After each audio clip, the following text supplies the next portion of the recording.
This Christmas, the Prime Minister is the Grinch of the grocery store. According to Dalhousie University, the cost of groceries will be up $1,000 in 2026 for a total of $17,600 just to feed a family of four. The Liberal Grinch, who brings in an industrial carbon tax on the farm equipment, fertilizer and food processors. The Liberal Grinch with a food packaging tax. The Liberal Grinch with a $78 billion inflationary deficit. Will he get rid of all of these hidden grocery taxes so Canadians can feed themselves at Christmas? The Honourable Minister of Finance. Mr. Speaker, it's Monday and we have good news. Canadians knows it. It's all in the budget, Mr. Speaker. There's a lot of good news.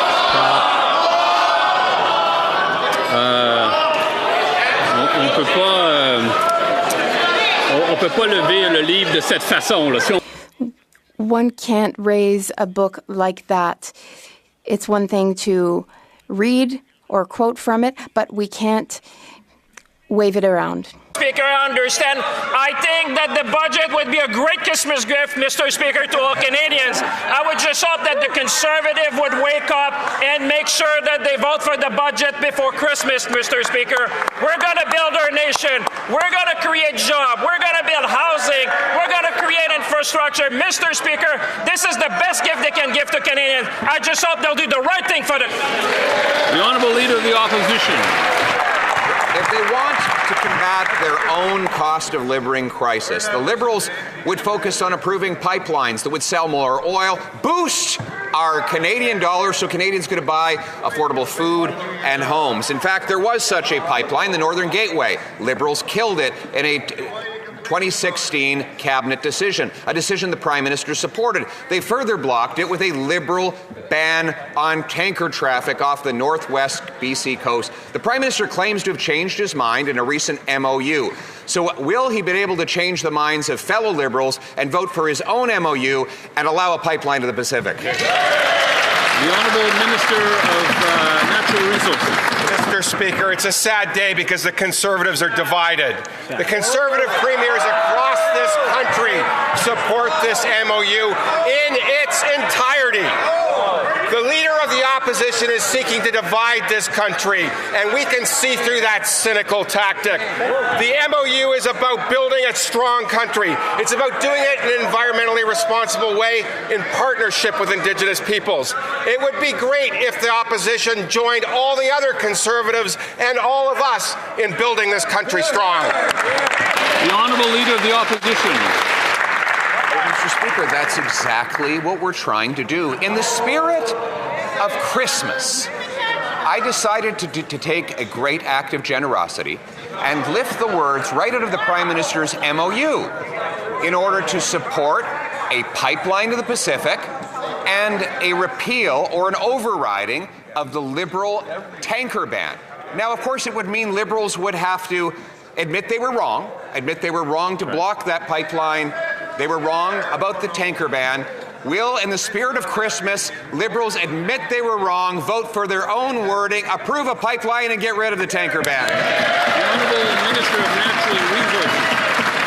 Mr. Speaker, in the spirit of Christmas, I'd invite the Leader of the Opposition not to cherry-pick parts of the MOU, but to support the entire MOU, which is what all of the Conservative premiers across this country are doing, which is what this side is doing. It's how we will build strong. Stop being cynical and build this country with us. The Honourable Leader of the Opposition.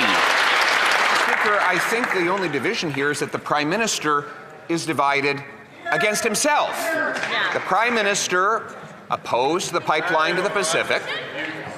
Now he claims he supports it. He supported the tanker ban. Now he claims he opposed it. Mr. Speaker, this is the Prime Minister who said he wanted to keep half of our oil in the ground, and now he pretends to have changed his mind. He signed an MOU. He says one thing in BC, the opposite in Alberta, and here in the House of Commons he hides under his desk.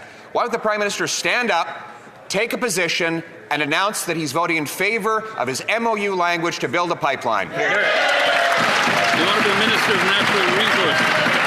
Speaker, The Premier of Alberta supports the entire MOU. The Premier of Saskatchewan supports the entire MOU. The Premier of Ontario supports the entire MOU. It would be great if the Conservatives would join us in supporting the entire MOU and building this country strong. The Honourable Leader of the Opposition. I think the minister is suggesting that there are parts of his own MOU that he does not support. The MOU says there would be a pipeline to the Pacific. I took the wording right out of the agreement, that there would be an overriding of the tanker ban. I took the wording for that right out of the MOU. And now the Prime Minister is hiding under his desk. Liberal members on one side of the country are saying they're against, while they're pretending in Alberta that they are in favor.